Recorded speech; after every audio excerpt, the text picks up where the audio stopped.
Hi, boys and girls. My name is Mrs. Eads, and I'm going to be teaching you about characters today for our e-learning day. First of all, characters are people and animals that you will meet in a story.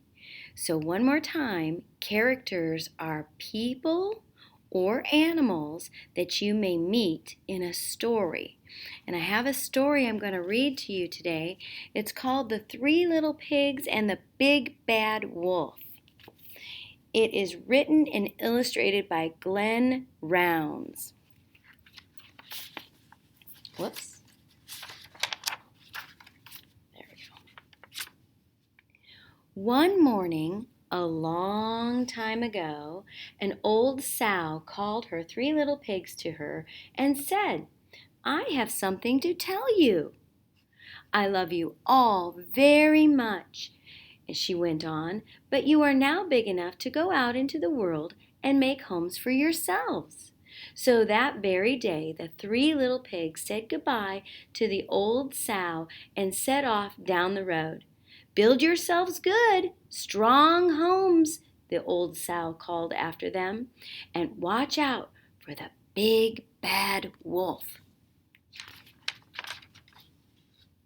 They hadn't gone far when the first little pig saw a pile of straw in a nearby field. "I can build a cozy house inside that pile of straw," he cried, "and the big bad wolf will never find me." So while he started building his house, the other two little pigs went on down the road. A little while later, when they were passing a big pile of sticks, the second little pig said, "I can use those sticks to build a house so strong that the big bad wolf could never get inside." So the third little pig went on down the road. He had gone quite a way, across a bridge, past a turnip patch, and around a bend, when he saw a tiny brick house that nobody had lived in for a long time.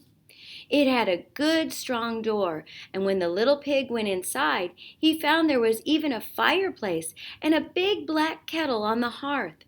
"The big bad wolf could never get into this brick house," he said to himself. So he shut the door and made himself a home. Uh-oh. For a long time, the three little pigs lived safely in their new houses. And then one day, the big bad wolf came to the first little pig's straw house. He scratched on the door and he called out, little pig, let me come in." "No, no," cried the little pig, "not by the hairs on my chinny chin chin. I'll not let you in." "Then," growled the wolf, "I'll huff and I'll puff and I'll blow your house in." And that's just what he did. He huffed and he puffed and he blew the little pig's house in. And then he ate that little pig. Ooh. On another day, the second little pig, inside the house built of sticks, heard the big bad wolf outside saying, little pig, let me come in." "No, no," cried the little pig, "not by the hairs on my chinny chin chin. I'll not let you in." "Then," said the wolf, "I'll huff and I'll puff and I'll blow your house in." And that's just what he did.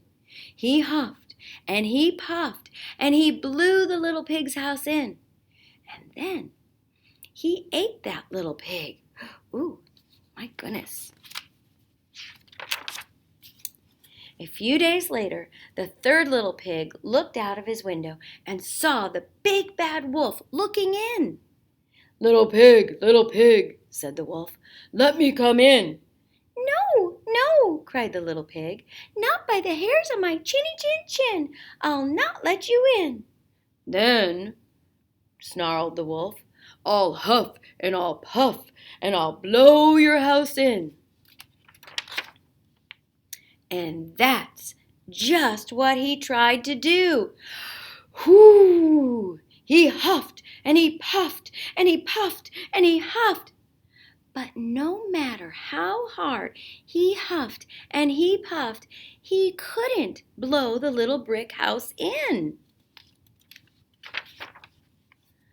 Now the big bad wolf was very angry when he found that he couldn't blow the little pig's house down.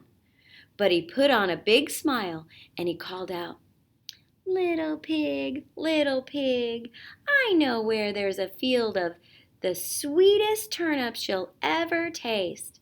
I'll come by tomorrow morning at 6 o'clock to show you where they are. I'll be ready, said the little pig as he answered from inside of his house. But the little pig already knew where the turnip patch was, so he went there by himself at 5 o'clock. When the big bad wolf came by at 6 o'clock to pick him up, the third little pig was safe inside of his house again.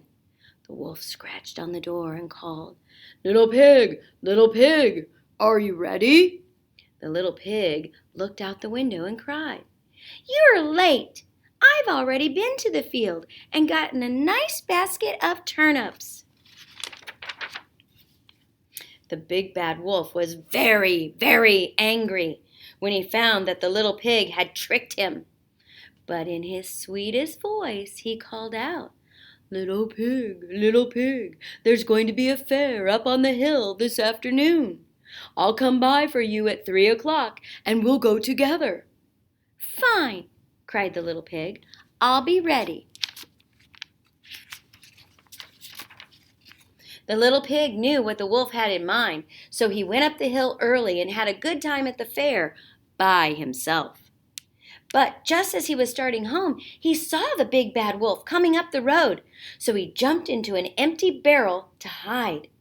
The barrel tipped over, and with the little pig inside, went rolling and bouncing down the hill straight for the wolf.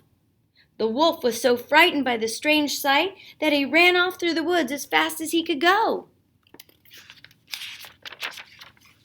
So the little pig got home safely. He had just put on a big pot of soup to boil when he heard the big bad wolf outside. Little pig, cried the wolf. Are you ready to go to the fair? I've already been to the fair, the little pig answered. I was in that barrel that frightened you so much.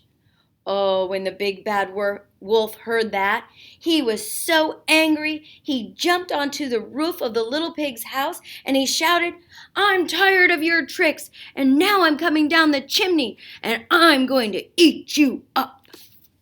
Ooh.